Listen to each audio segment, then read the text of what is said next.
Los oradores que me antecedieron de verdad que me han colocado en una posición bien difícil, ¿eh?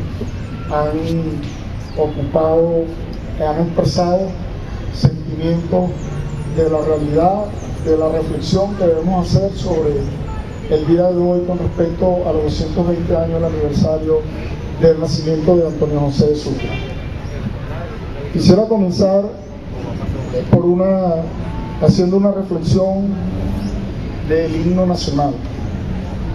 Hay dos frases del himno nacional que siempre me han llamado la atención.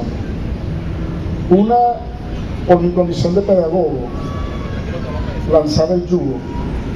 Ahí parado me evaluaba como docente, cuando veía a los jóvenes, aún con su uniforme de institución educativa, y respetando el canto del himno patrio. Los que estamos acá, que somos docentes, debemos ver esos actos y reflexionar. ¿Qué liderazgo estamos ejerciendo en nuestras instituciones educativas? Porque cuando no somos capaces de ejercer liderazgo para respetar los símbolos patrios, menos somos capaces de enseñar todo ese legado que nos dejó el comandante Chávez, que tiene que ver con la soberanía e independencia de la patria. Es un momento de reflexión, es un momento de que nos alegramos y decimos rodilla en tierra, pero los elementos de fondo a veces no los observamos. A veces no observamos que lo más sagrado para una patria es la sangre joven, y lamentablemente nuestra sangre joven, este tipo de actividades no es significativas para ella. Algo estamos haciendo mal, que no estamos siendo significativos para que ellos tengan empatía de hacer reflexiones y comprender qué está ocurriendo en esta fecha, qué está ocurriendo en estos espacios. Es una reflexión que tiene que ver también con esa frase del himno nacional cuando dice "y del despotismo", porque en estos tiempos de ataque a la revolución, el despotismo levantó su voz, y es solamente el pueblo el que puede callar esa voz. Pero esa voz no se va a callar si no hay conciencia. Como decía el comandante Chávez, la base de la conciencia es el conocimiento, y el conocimiento comienza en la educación. Y con ese preámbulo sí voy a comenzar a hablar de Antonio José de Sucre. Hablar de Antonio José de Sucre es hablar de muchas cosas que, si uno sigue el desarrollo de la vida del comandante Hugo Chávez, uno ve algunas características en él. Una de las características fundamentales de Antonio José de Sucre fue la lealtad a la patria, la lealtad a Bolívar. Cuando nosotros revisamos la capitulación de Monteverde, donde intenta regresar nuevamente Bolívar a tierras venezolanas desde Haití, vemos la discrepancia que se presenta entre Bermúdez y Bolívar, y está Antonio José de Sucre en el medio. No se llega a ningún acuerdo, la expedición se expande, y Bermúdez contaba con Antonio José de Sucre para darle el zarpazo a Bolívar. Sin embargo, Antonio José de Sucre, a pesar de su corta edad, que estamos hablando aproximadamente 21 o 23 años, mantuvo su postura. Prefirió retirarse a las haciendas de Cachamaure en el Golfo de Cariaco, esconderse, pero nunca traicionar la lealtad a Bolívar. En otro episodio, cuando Antonio José de Sucre junto a Piar se le encomienda la toma de Oriente, que comienza por Maturín, estamos hablando de 1813, la fiera de Boves, para hablar en un lenguaje coloquial, arrasaba todo el oriente del país. Y existe un desconocimiento de la lealtad hacia Bolívar, Cuando Bolívar se encuentra en Angostura, cuando se encuentra en los preparativos del Congreso de Angostura, básicamente por ese gran hombre de las Islas Antillanas, pero que lamentablemente se dejó envolver por las malas consejas y empezó a desconocer la línea de mando de Bolívar. A él se le suma a él se le suma Mariño, y nuevamente Antonio José de Sucre mantiene una posición de temple ante el reconocimiento de la línea de mando del Libertador. Y esto hay que destacarlo, porque en este momento que es histórico, porque nosotros estamos haciendo historia, así mucha gente no lo entienda, nosotros estamos haciendo historia.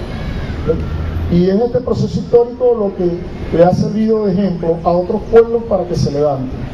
Miremos lo que está pasando en Europa, miremos lo que está pasando en el continente suramericano. Eso tiene su cuna, como dice también el himno nacional, seguir el ejemplo que Caracas dio. Porque todas las revoluciones que están pasando en estos tiempos tienen su origen en Caracas, tienen su origen el 27 de febrero, tienen su origen en el pensamiento, en el temple de ese grupo de militares que comandó el comandante Chávez el 4 de febrero, que dijeron basta. Ahí tiene su origen. Entonces, como sabiamente también está recogido en el himno nacional, seguir el ejemplo que Caracas dio. Y cito esto porque en estos momentos la lealtad es una de los valores que le está haciendo, la falta de lealtad es uno de los valores que le está haciendo más daño al proceso revolucionario. Ya casi no escuchamos hablar de Chávez, ya casi no escuchamos hablar del socialismo, aunque todavía estamos en un modelo capitalista, rentista. Como muchas veces lo dijo el comandante supremo, tenemos que dar la lucha para construir el socialismo sin copiarnos de ningún modelo, pero parece que esa brújula se ha perdido. De nuestro léxico político se ha perdido la esencia de la transformación socialista, y eso hay que revisarlo. Eso tiene que ver con lealtad, eso tiene que ver con la brújula que dejó el comandante Chávez en el plan de la patria, otro elemento del cual poco se habla en este momento, el plan de la patria. Hemos cambiado muchos términos, hemos cambiado los términos medio de producción por medios productivos, y si queremos construir el socialismo, lo primero que tenemos que hacer no es apropiarnos de los medios de producción. Y fue una de las cosas que a su corta edad como presidente de Bolivia observó y meditó en su visión de estadista y político José Antonio Sucre, vamos a cortar Sucre, cuando él hace un análisis de la sociedad boliviana, se da cuenta de la cantidad de recursos minerales que tiene Bolivia y empieza a crear carreras universitarias para empezar a tener control y tecnificar la explotación de las minas. Este tema a mí en lo particular me fascina, el tema de los medios de producción, porque estoy convencido que el socialismo solamente va a llegar a la sociedad venezolana a través de dos vías. Una que llevo en la sangre como pedagogo, que es la educación y la cultura, y la otra, el dominio de los medios de producción. Y si nosotros queremos tener claridad de esto, revisemos la historia universal. Cuando salimos de la época feudal, cuando se rompe el feudalismo, hace falta una revolución, que fue la revolución industrial. La revolución industrial enterró al feudalismo.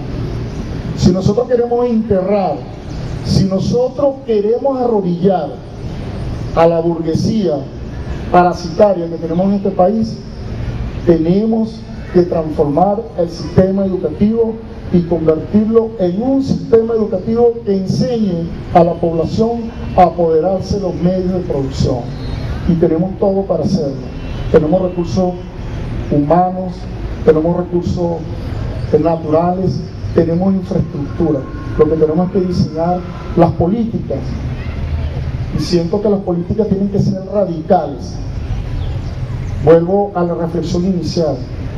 Si nosotros somos radicales controlando el proceso educativo, eso que estaban haciendo esos jóvenes, no se estuviera viviendo. Muchas veces da pena ajena, lo digo como director de una institución y como docente, da pena ajena cuando estamos cantando el himno nacional, y a veces nosotros como docentes ni siquiera damos el ejemplo a nuestros estudiantes.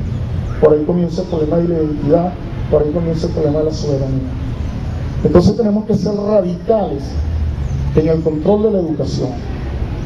La educación no puede seguirse viendo como lo estamos viendo. Chávez hizo mucho por la educación. Lo que pasa es que no entendemos el inicio del esquema educativo que desarrolló Chávez.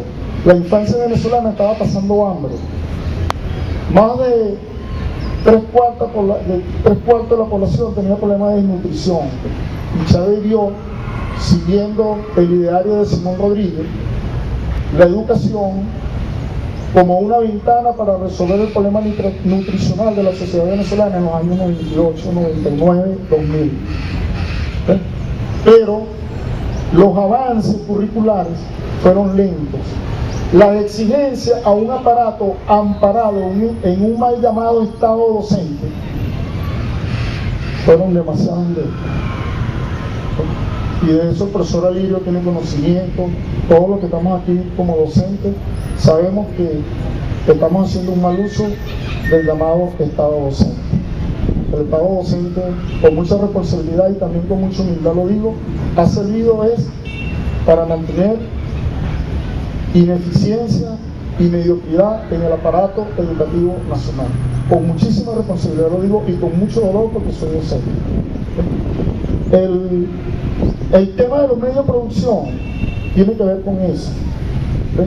Ya Simón Rodríguez lo decía. Simón Rodríguez decía, debemos transformar el sistema educativo utilizando las herramientas del medio. Sucre también lo dice. Sucre hizo lo que se llama ahora el mapa de las potencialidades de Bolivia y dijo, bueno, aquí tengo plata, aquí tengo cobre. No sabía que existía el oro azul en Bolivia y empezó a desarrollar, empezó a buscar tecnología, empezó a buscar de la vieja Europa cómo desarrollar las áreas mineras. No es casual que la única universidad politécnica que exista en el país, la única universidad del Estado venezolano, lleve el nombre de José Antonio de Sucre, un hombre formado en el esquema de la ingeniería militar, carrera que no terminó porque comenzó la guerra independentista. Sin embargo, él fue un hombre muy autodidacta. Los estudiosos de la historia dicen que culminó todos los estudios de matemática, de filosofía y algunos dominios de lenguas. Sin embargo, la mayor formación de él fue autodidacta. De allí el amor de Sucre por la educación. Sin embargo, también quiero resaltar el componente militar, porque en estos momentos estamos en una guerra. No estamos en la guerra tradicional, donde vemos al enemigo caer manchado de sangre a través de una bomba. Estamos en una guerra que hace más daño. Estamos en una guerra psicológica en primera instancia. Nos alteran las emociones, nos manipulan. ¿Por qué? Porque la burguesía tiene el sartén agarrado por el mango. ¿Por qué él tiene el sartén agarrado por el mango? Porque controla los medios de producción. Él dice, en el municipio Peña solamente va a haber ACE los días jueves, y los días jueves nada más hay ACE en el municipio Peña, porque ellos controlan el medio de producción. Solamente va a haber leche en marzo y mayo, y solamente usted consigue leche en marzo y mayo. A pesar de todos los beneficios, de todas las bondades, de toda la presión que hace el Ejecutivo Nacional, ellos tienen el sartén agarrado por el mango. Y ese sartén hay que quitárselo, hay que quitarle, que se queden con el sartén. Nosotros lo que necesitamos es el mango. Entonces,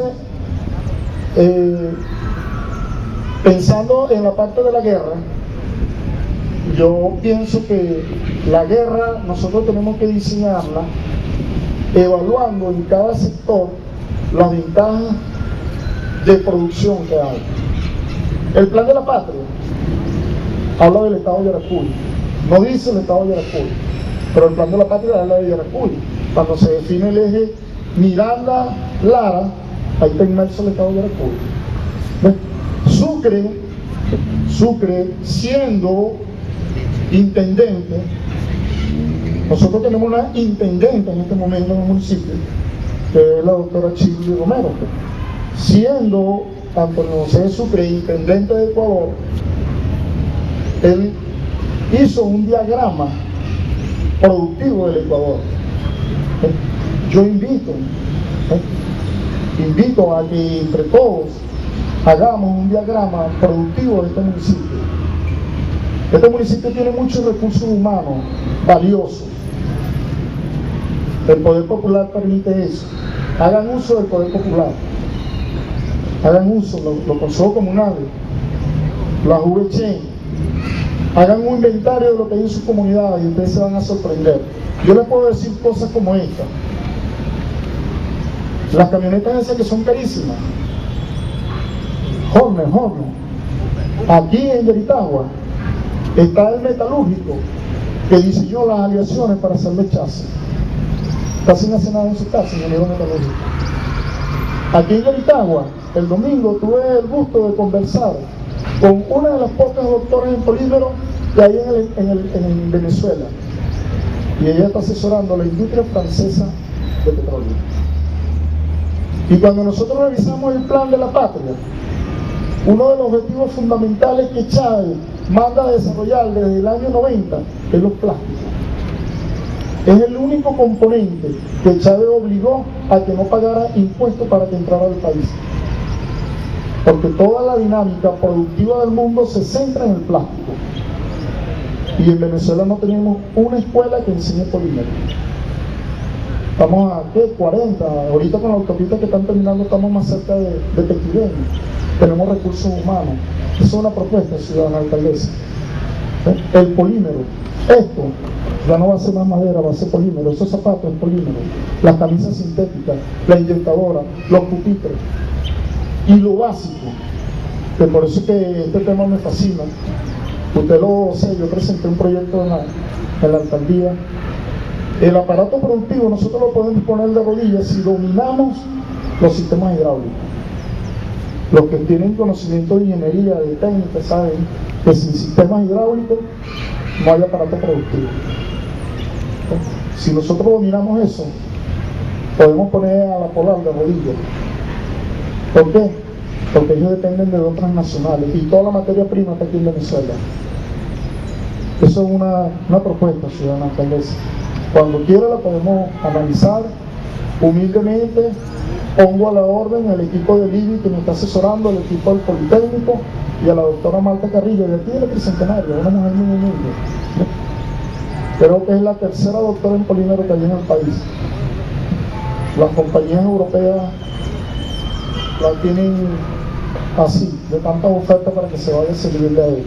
Sin embargo, está en el Politécnico. La sensibilidad humana. Chávez y Sucre se parecen mucho. La sensibilidad humana. Perdió su mamá a los 7 años. La terminó de educar su tía. Lo envían a Caracas. Y bueno, comienza la carrera de ingeniería militar. Pero una de las cosas que marcó más a Sucre fue algo muy parecido con lo que hicieron con el camarada Sierra. Le allanaron su casa, Bobé le allanó su casa. Y una de sus hermanas, para no ser abusada, prefirió martirizarse, lanzarse por el balcón de su cuarto y caer a la calle. Los otros hermanos, porque tenía 2 hermanos nada más, los humillaron, los dejaron, hicieron con ellos que les dio la gana. Y eso no quebró el temple de un joven de 20 años, se mantuvo. Y fue tanto su madurez, su carga, su temple, que a él le tocó perseguir a Bobé junto con Mariño, hasta Urica, donde muere. Y en ningún momento tuvo sed de venganza. Así como Chávez perdonó a los traidores de la Plaza Altamira, él también perdonó, le facilitó, los ayudó económicamente a los que intentaron asesinarle 2 veces. Por algo, el comandante Chávez era amante de la historia venezolana, porque de ahí sacó su fibra, de ahí sacó su formación, siguió esos ejemplos. Otro elemento básico de Sucre, y con él me voy a extender lo menos posible, es la educación. Sucre fue un gran educador, no en la práctica, sino en su misión de Estado.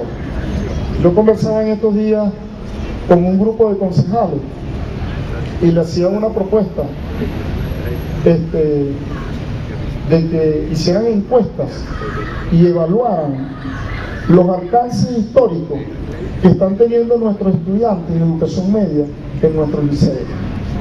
Y eso lo hacía Sucre. ¿Qué hacía Sucre? Sucre se iba a las comunidades y evaluaba quién está dando clases, qué metodología enseña, cómo trata al niño, cuánto gana, dónde vive, cuántos niños atiende, de quién es la escuela, qué eficiencia estamos alcanzando. Con mucho dolor en estos momentos en educación, hoy dejé yo un legajo en mi casa. Lo que hacemos como directores es llevar y traer papeles, pero esos papeles que dejan, esas estadísticas, ¿a dónde llegan? ¿Qué cambios estamos generando? Y Sucre lo hacía, él evaluaba las niñas, qué quieren estudiar, qué deben estudiar, y eso no es difícil. Si nosotros hacemos una evaluación a nuestros jóvenes de 4º y 5º año de un tema trascendental para mantener este proceso, Plan de la Patria, yo me atrevo a decir que el 99,9% de los estudiantes no lo conocen. Y sobre eso hay que tomar medidas, porque es una política de Estado. ¿Sí? Eso es básico. Eso es básico. Ese, como en estos 16 años de la revolución, que los coordinadores de lucha, los coordinadores de lucha no conozcan la Constitución. Entonces, ¿quién estamos dirigiendo? Que no conozcan el proceso histórico constituyente. ¿A quién estamos formando? Y de eso se encargó Sucre. Sucre no tomó ninguna decisión sin consultar con el soberano, el principio constituyentista. Y como educador, para mí, Sucre dejó un modelo que el comandante Chávez trató de seguir a través de la misión Sucre, que fue la municipalización de la educación. Ojalá algún día lleguemos a eso, municipalizar la educación, porque eso implica, nuevamente, Simón Rodríguez, irse al ámbito ambiental. ¿Qué cultura, qué perfil, qué medio de producción va a controlar la comunidad o el municipio donde estamos? Y en base a eso vamos a definir los planes, los currículos, las necesidades y los lapsos de estudio. Pero no puede ser que el muchachito de Falcón siga con el mismo currículo del muchachito de Yaritagua, cuando en Falcón tenemos la petrolera, tenemos Petibén, tenemos una serie de medios de producción que no tienen nada que contextualizar con la realidad de Peña.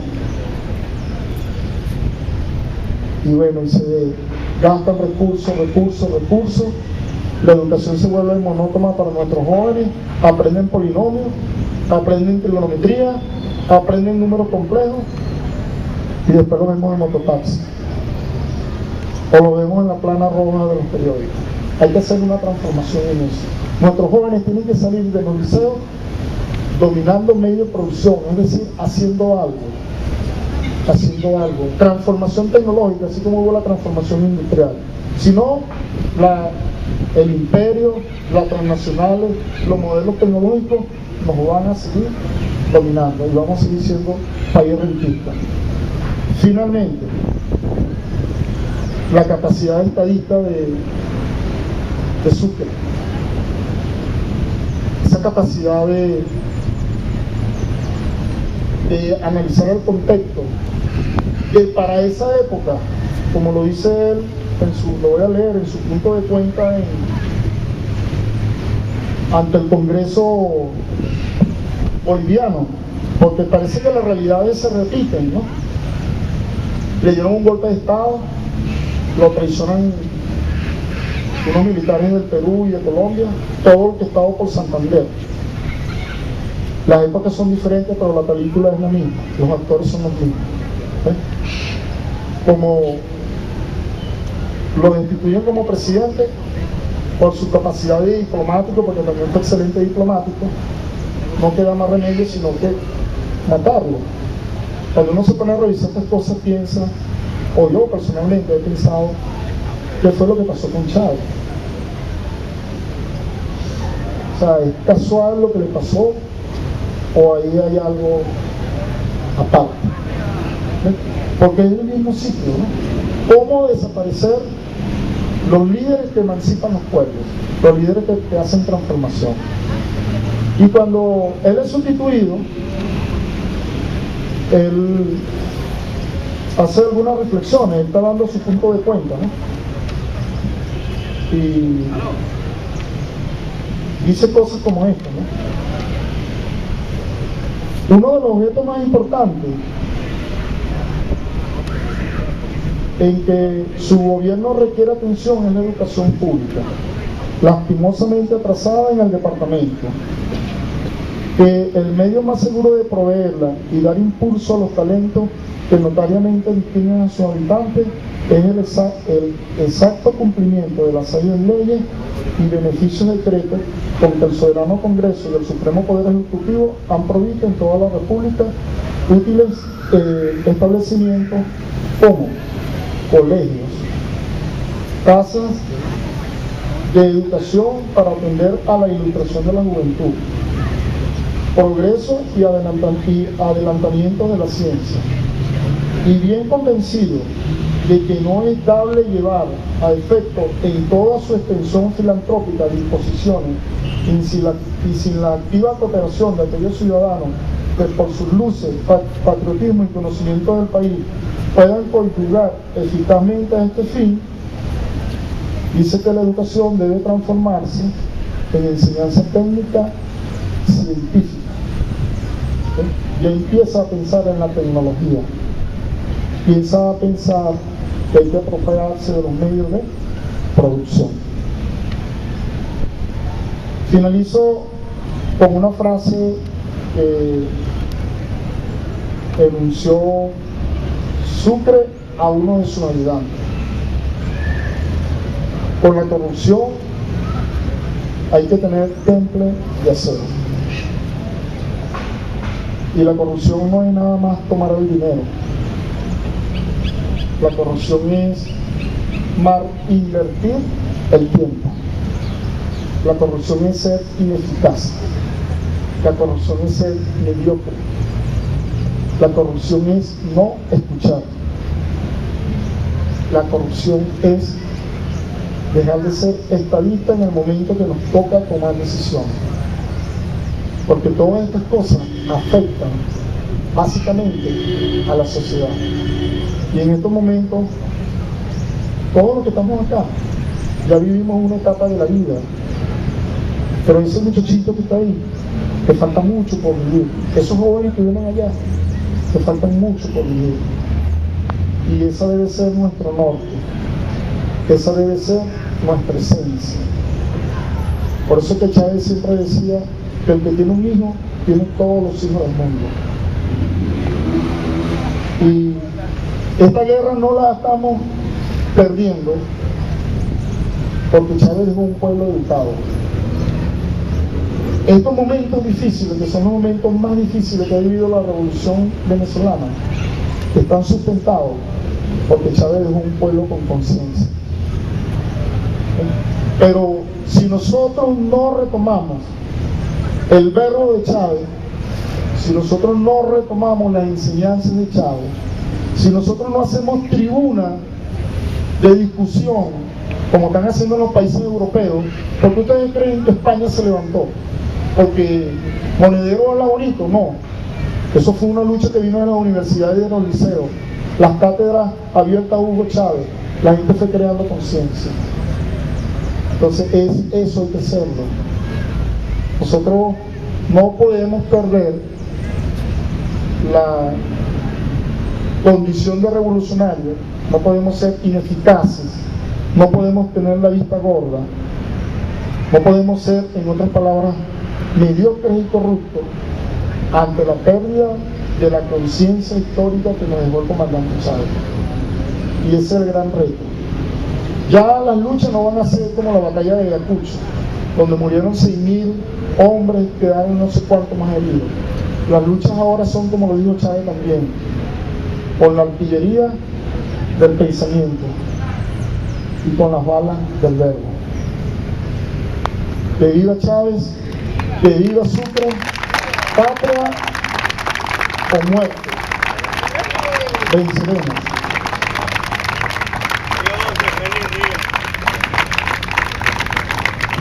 Fuerte el aplauso para el profesor José Martínez. Lo decía el comandante Chávez y ayer lo repitió Maduro en la plenaria del Partido Socialista Unido de Venezuela. Nosotros los venezolanos tenemos sangre guerrera, sangre de nuestros próceres, tenemos la sangre de José Félix Rivas, de Zamora, tenemos la sangre de Sucre, tenemos la sangre de Bolívar y tenemos la sangre del comandante Chávez. Independencia y patria socialista. Que tengan feliz tarde, camaradas.